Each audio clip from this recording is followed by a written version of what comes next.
and welcome back to hour 478 of my Elden Ring Let's Play. In the last part I was grinding around the entire map in order to have enough gear and souls to be able to defeat Margit, the Fell Omen. Finally, the hardest boss in the game. Let's get smothering. Wowzers, this sure is a tricky boss fight. I sure am having a hard time dodging that one telegraph move. Time to stab him in the tail thing. Boy howdy, I sure do love to let's play. Whoo baby, that sure is a big old hit. Good thing you can just dodge into it. Time to stab him in the tummy. Yay! Murder! Ah, what an easy boss. Time to leave the area and get on with the game. Let me just get past these. Man, the hitboxes in these sure are unreliable. And welcome back to game development. In the last part, I think I made enemies, and in this part, I shall finally make one whole level in my game. It's only been, oh no, too long. But I'll finally make a level to test. Here's a fun fact. Through making this game and designing so many elements for it, I have become egregiously good at my own video game. This is somewhat of an issue when testing out levels, because I have no idea how difficult to make levels, because obviously if I can beat a level, it's pretty easy, but I'm very good at the game. So in testing, I have now tried to limit the amount of performance I can even have when testing the game. I do this by not using a joystick despite the game heavily needing one to play as well as possible, only using one hand on a keyboard, and not using any of the noted techniques I have programmed and added to actually move quickly. This, I think, really limits how well I can play the game, and therefore makes it fair when testing levels, so I don't accidentally make a game that is incredibly hard for me and no one else can even possibly beat the game. That being said, I have designed a lot of this game to be quite difficult, so in that sense, me being very good at the game does benefit this aspect because I know exactly how to make torturous, difficult levels for the player. The first thing I did was just sketch out levels. I think this really helped for level design and planning levels in general. Making them in Unity is of course quite easy if I just use blocking out methods, but even easier than that is scribbling down a little design on a pen and paper. I think this really organizes the level designs I have, and since I'm generally separating level designs into little chunks, I can just draw out a chunk of what I think would be fun for the player to have to deal with. I can just doodle something on my little notepad and it very clearly reads to me of what the level is supposed to be, and I can very easily judge just how easy or hard certain things need to be by how many things I draw on this little notepad. For example, I use the color red for hazards. If a level that I've designed has a bunch of red things, that means, to me, it's probably going to be quite difficult. I would definitely recommend this if you're designing any level of game. Planning things out on paper and pen is, in this digital age, not the most organic to go to when I usually create everything else digitally, but I find that making levels in pen and paper to be a lot easier than blocking them out. Speaking of blocking out levels, I then began blocking out levels. I make levels in specific blocks, so I can just slot these together once I actually need to make a level. So I make each block of a level individually, I can test each block of the level individually, and then I can place them all together and test how one block flows to another block of a level. The actual visuals for these level designs I find to be quite fun. It's all just debug materials at this point, except for exclusive things like swinging platforms, ropes, acrobatic rings, things like that, because there was already a visual created for those. So I don't really need to replace these with debug assets, but the rest I can just make a debug template for the scenery that the player is platforming over, and then when it comes time to making the visual aspect of the level, I don't know, next week, I can just place visuals wherever these blocked out areas need to be. This saves a lot of time in design. When I was initially making levels, I initially made the entire visual of a level and then blocked out the scenery to make sense to my plans, but the issue with this was that when I would block out a level visually, I would have issues where I would have to change very minute details from my sketch to the actual tested version of the level, and if it's just a bunch of cubes, very easy to just adjust a sprite shape that is a cube. If it is a bunch of visuals and 100 sprites on screen, that is increasingly harder to actually move around and change visually to make the game look different. So, just easier to use debug assets for blocking out levels.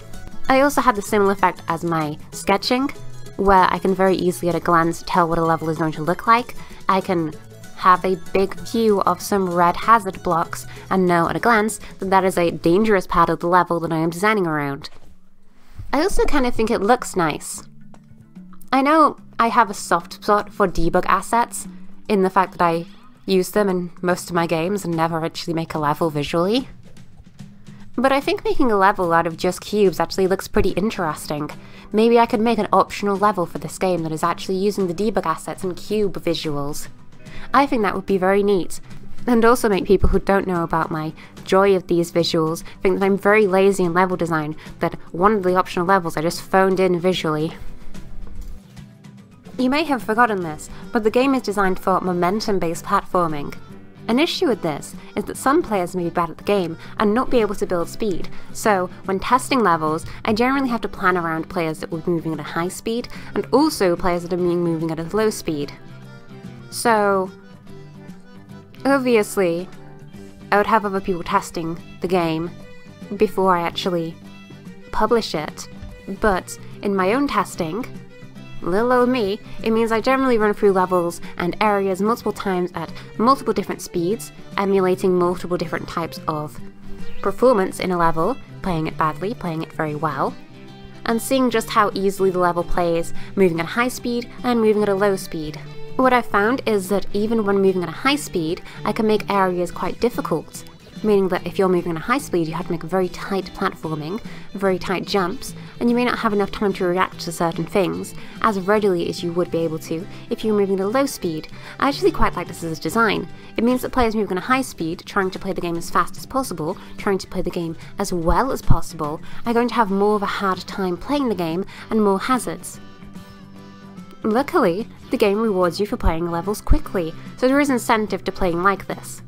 If you're taking the game slowly, it's going to be a lot easier for the player, but if you're playing the game very quickly as intended, it's going to be harder and you're going to be rewarded for it. Because if you beat the levels quickly, Pep-Pel gets a funny hat! An interesting element of designing this is that I actually had to make a lot of hitboxes a lot more generous and forgiving than they actually are. Examples of this is that ledges, while they may look visually like they're very thin and a player can't make them very easily, I actually extend the hitboxes for these ledges a lot more so the player can actually grab onto ledges a lot easier. And this is something that's in most video games with hitboxes. But it's fun to design for. I just find the idea of designing hitboxes around the player's movement and not the actual visuals of a thing is pretty interesting. Obviously they're not going to look one-to-one, but the camera's so zoned out that you're not even going to be able to tell this, and it makes the game a lot easier and more satisfying for the player. Originally, I was planning for these levels to be a lot longer than they actually are. As you can tell in this visual, the level sure is going on for a heck of a long time, isn't it? Ooh. Originally, what I wanted to do was make something a lot more like Celeste, or the game Garlic, where one level is a huge chapter with lots of mini challenges and things where the player can pause and come back to it later.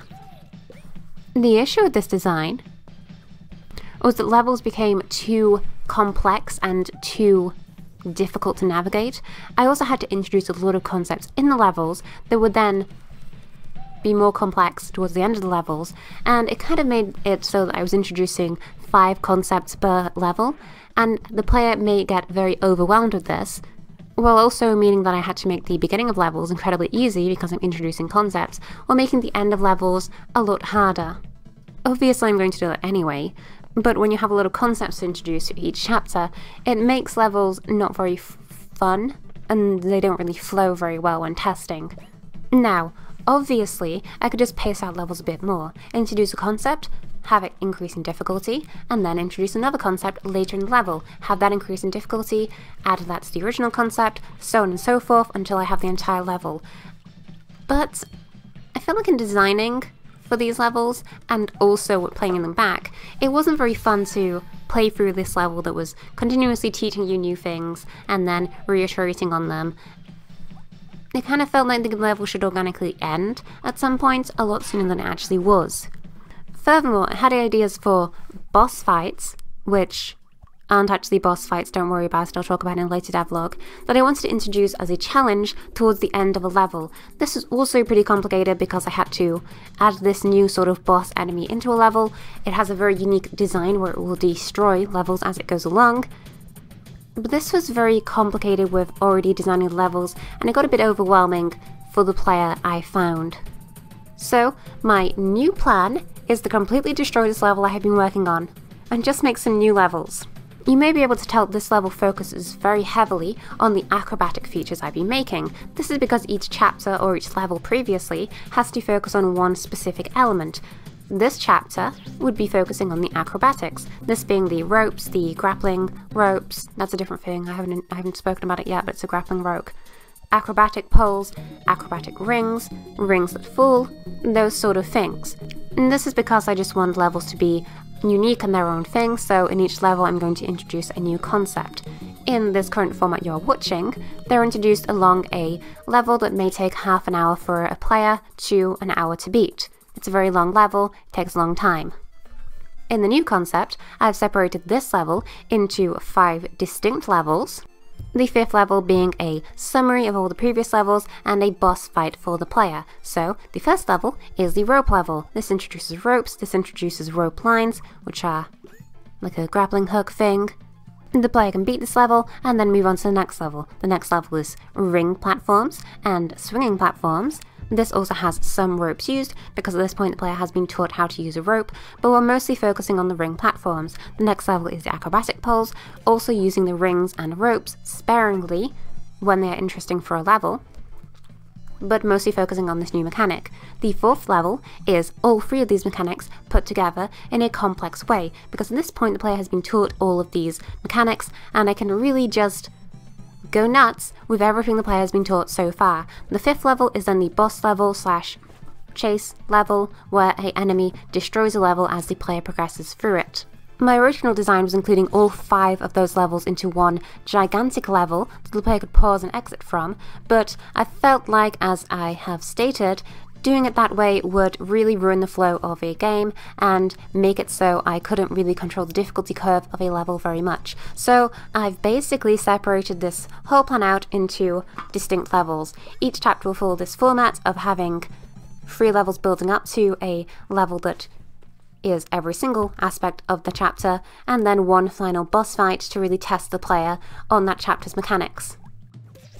And that's it for devlog. Hopefully by the next devlog about levels, I will actually have a visual level to show off, and not just grey cubes. Although, they are kinda smooth.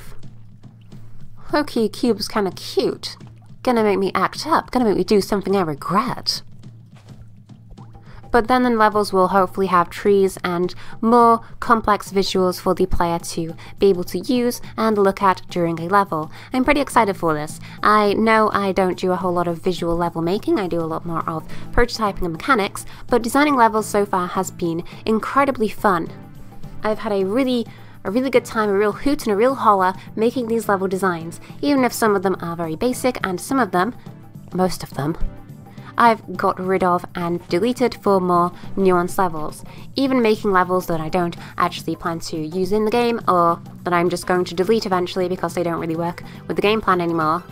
Definitely helps with my creative design for the game, and really helps me get an idea of how the game is going to play and flow when a player runs through levels. The next devlog will be about the rope grind mechanic. The one where you grab the rope and it's a horizontal rope and you slide down it with your hands. Here's a fun fact about that devlog. It's just the grind rail mechanic that I made. You know that one mechanic I add to every single game I've ever made? It's just that one again.